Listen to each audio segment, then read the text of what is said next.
या न्यूज बुलेटिनचे सहप्रायोजक आहेत गोकुळ.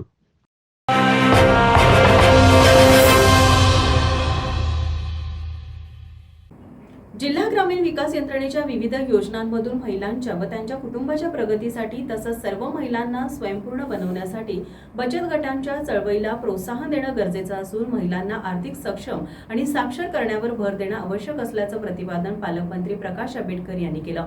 जिल्हा ग्रामीण विकास यंत्रणा जिल्हा परिषदेच्या वतीनं राधानगरी तालुक्यातील अर्जुनवाडा इथं महिला व आवास योजनेतील लाभार्थ्यांचा मेळावा आयोजित करण्यात आला होता.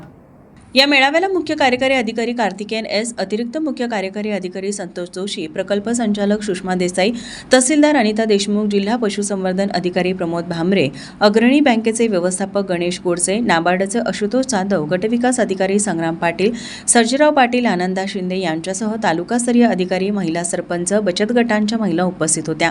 पालकमंत्री आंबेडकर यांच्या हस्ते बचत गटांना समुदाय गुंतवणूक निधी, अवजार बँक, उत्पादक गट आणि समाज कल्याण विभागाअंतर्गत पॉवर टिलर आणि रोटावेटर, मागासवर्गीय महिला बचत गटांना आधुनिक यंत्रसामग्री पुरवण्यासाठी एकूण 24 कोटी 5 लाख रुपयांचे कर्ज आणि अनुदान वितरित करण्यात आलं.